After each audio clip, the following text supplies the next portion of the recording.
Hello everyone and welcome to Wings IAS JKAS in collaboration with Sunne IAS. My name is Yashodhara Singh Jamwal and welcome to my lecture series. Guys, आज का lecture is going to be on the Uniform Civil Code, which has been in news. It has been a topic of debate for so many years now, लेकिन ये topic फिर से उभर कर तब आया है जब प्राइम मिनिस्टर नरेंद्र मोदी जी ने अपनी एक भोपाल में एक स्पीच के दौरान जो है वो एम्फसाइज किया है कि कंट्री लाइक इंडिया, वहां पे एक यूनिफॉर्म सिविल कोड की क्या इंपॉर्टेंस है. फाइन. सो आज के लेक्चर में जो है हम यूनिफॉर्म सिविल कोड के बारे में पढ़ेंगे, but before going forward and starting with the video, शुन्ने IAS is now in Jammu and हमारा जीएस फाउंडेशन कोर्स जो है वो ऑलरेडी स्टार्ट हो चुका है फॉर 2024. और ये जो पूरा जीएस फाउंडेशन कोर्स है वो आपके 4 फेजेस में रहेगा, जिसमें हम पूरा जो 1 महीना है उसमें आपके एनसीईआरटीज को कवर करेंगे for the basic understanding and building your basics. Fine. जो फेज नंबर 2 रहेगा वो आपका 9 to 10 मंथ्स के बीच में रहेगा, जिसमें आपका पूरा क्लासरूम प्रोग्राम चलेगा, जिसमें आपको क्लासेस होंगे, स्टडी मटेरियल्स होंगे, आपकी प्रैक्टिस करवाया जाएगा both from the preliminaries point of view and किस तरीके से आप अपनी इन चीजों को मेंस में भी इंक्लूड कर सकते हैं. फेज 3 में जो है एक नई चीज हमने ऐड की है, that is the prelim crash course.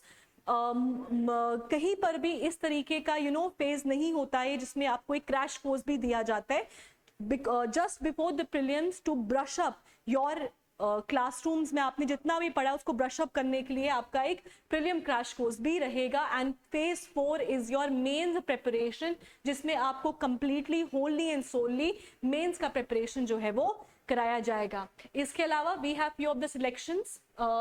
शुन्ने IAS ने at national level 250 plus selections करवाई है एंड जेकेएएस 2021 में विंग्स आईएएस जेकेएएस ने मोर देन 25 प्लस सिलेक्शंस जो है वो यहीं से ही हुई है. इसके अलावा we also have our prelim study materials and the mains GS paper. जो आपका प्रीलिम स्टडी मटेरियल है it is completely to the point, जिसको आप यूज कर सकते हैं. अगर आपके पास टाइम नहीं है पूरी की पूरी एनसीईआरटीज पढ़ने का, स्टैंडर्ड बुक्स पढ़ने का, तो आप डायरेक्टली यही वाले स्टडी मटेरियल लेके उनको यूज कर सकते हैं. इसके अलावा ऑप्शनल का भी जो है आपका सिलेबस कंप्लीट करवाया जाएगा both offline and online mode with your study materials. All right, so let's get started with the today's video. The today's video talks about the Uniform Civil Code of India. Now Uniform Civil Code जो है ever since it has been in news, ये कोई नई सी चीज नहीं है जो एकदम से नई तरीके से उभर आई है. बहुत देर से जो है यूनिफॉर्म सिविल कोड के बारे में बात हो रही है, लेकिन ये फिर से लाइमलाइट में तब आई जब prime minister said that India needs a uniform civil code as the country, क्योंकि इस कंट्री में इतना पॉपुलेशन है, सेकेंड लार्जेस्ट पॉपुलेटेड कंट्री है, largest democracy in the world है. तो इस कंट्री में ड्यूअल लॉज के ऊपर, 2 लॉज के ऊपर कंट्री फंक्शन नहीं कर सकती. इसीलिए इन्होंने जो है वो फोकस किया है कि हमारी कंट्री को यूनिफॉर्म सिविल कोड चाहिए. और इन्होंने कब ये चीज बोली? जब वो एक बूथ लेवल वर्कर्स को एड्रेस कर रहे थे इन भोपाल. फाइन. ये जो स्टेटमेंट है for the need of uniform civil code, it has come after जब 22 लॉ कमीशन ने जो है वो क्वेश्चन किया है कि कहां तक जो है वो यूनिफॉर्म सिविल कोड का जो है वो काम पहुंचा है. Now what is uniform civil code? देखो, इंडिया जो है ना, it is a diverse nation. It has diversity. Diversity as in there are number of communities which are living together. Communities जिनका अपना language है, communities with different dialect, communities with multiple religions. और हमारे country में constitution ने जो है personal laws जो है वो provide किए हैं, जिसके ऊपर हमारे personal चीजों को गवर्न किया जाता है, जो कि है आपके marriage, divorce, adoption, inheritance and succession. Uniform civil code बोलता है that this country should not have dual laws. मतलब एक तो कॉन्स्टिट्यूशन के द्वारा और एक आपके पर्सनल लॉज, जैसे हिंदू मैरिज एक्ट, ठीक है, जैसे मुस्लिम मैरिज एक्ट, राइट. तो ये क्या है? ये आपके पर्सनल लॉज हैं. और जो आपके marriage, divorce, adoption, inheritance and succession, इनके लिए जो पर्सनल लॉज है वो नहीं होने चाहिए. पूरी कंट्री में एक ही लॉ होना चाहिए irrespective of communities and religion. This is called as the Uniform Civil Code. Now ये जो कंसेप्ट है यूसीसी का, ये इंडिया में आया है एवर सिंस, जब से कॉन्स्टिट्यूशन बना है तब से it has been a subject of intense debate, right? And India being a diverse country with multiple religion and religious laws, currently यही जो है इन लॉज के ऊपर जो है हमारे पर्सनल लॉज हैं डिफरेंट डिफरेंट रिलीजन के लिए, right? Now uniform civil code कहां पे मौजूद है? तो याद रखिएगा कॉन्स्टिट्यूशन का article 44, that is directive principles of state policies, वहां पे that is part 4 of the constitution, वहां पे आर्टिकल 44 में मेंशन है आपका uniform civil code. Now the question is, अगर ये कॉन्स्टिट्यूशन में मौजूद है तो यूनिफॉर्म सिविल कोड लागू क्यों नहीं है? लागू इसीलिए नहीं है because it is DPSP and DPSPs are not enforceable in the court of law. Example, fundamental rights अगर आपके वायलेट हो तो आप डायरेक्टली सुप्रीम कोर्ट भी जा सकते हैं, आप डायरेक्टली हाई कोर्ट भी जा सकते हैं, लेकिन DPSPs that is part 4 of the constitution and fundamental duties part 4A of the constitution, they are not enforceable by law. इसीलिए जब कॉन्स्टिट्यूशन बना था, the framer of the constitution, उन्होंने ये गवर्नमेंट के ऊपर छोड़ दिया था कि आप डिसाइड करें कि किस तरीके से ये जो कॉम्प्लेक्सिटी है इंडिया की, आप उसको मेंटेन करेंगे। सो याद रखिएगा, the framers of the constitution left it to the discretion of the government, की गवर्नमेंट के ऊपर है to implement UCC, recognising the sensitivity and complexity of the issue. Now जो मेजर रिलीजियस कम्युनिटीज हैं in India, जिसमें आपके Hindus हैं, Muslims हैं, क्रिश्चियंस हैं, सिख्स हैं, अब उनके क्या है? डिस्टिंक्ट पर्सनल लॉज है। अब देखो बुद्धिस्ट भी हैं, जैन्स भी हैं, लेकिन वो आपके हिंदूज में ही काउंट होते हैं, तो उनके ऊपर हिंदूज के ही जो है वो लॉज लगाए जाते हैं। फाइन, एग्जाम्पल के तौर पे कौन कौन से हैं आपके पर्सनल लॉ?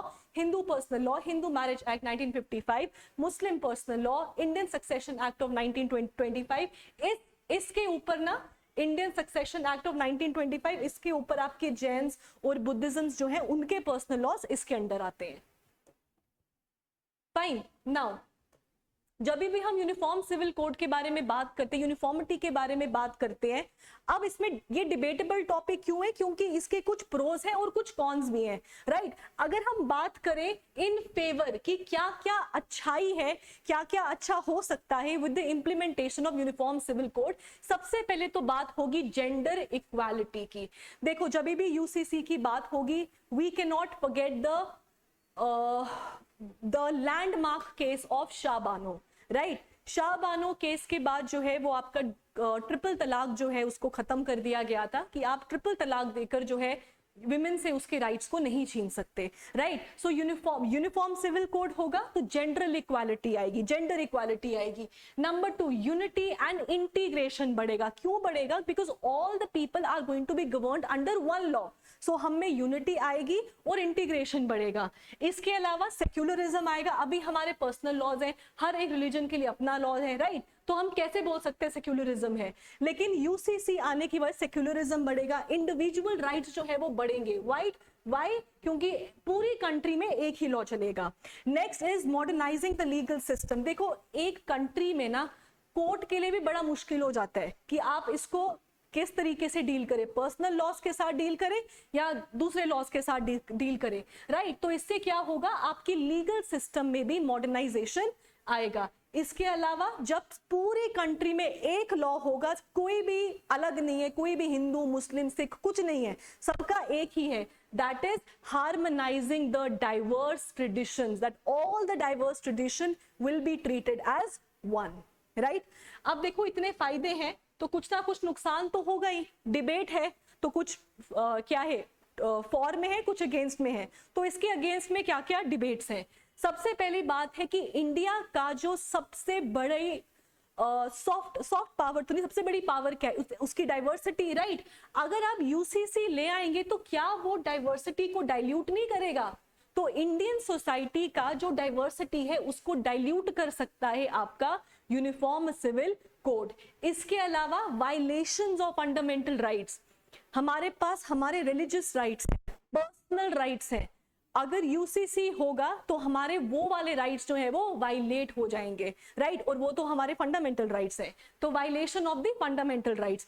इसके अलावा अगर पूरी कंट्री में एक ही लॉ लगेगा, राइट, सोशल डाइवर्सिटी जो है उसे उस पूरे को एक में कर देंगे, तो उससे क्या हो सकता है, सोशल अनरेस्ट होने की भी पोटेंशियल बहुत ज्यादा बढ़ जाएगी। And lastly, respect for diversity and pluralism, वो तो खत्म ही हो जाएगा, क्योंकि कंट्री का सबसे बड़ा यूएसपी क्या है, उसकी डाइवर्सिटी, राइट, उसकी प्लूरलिज्म, तो उन सब के ऊपर जो है it can be a question.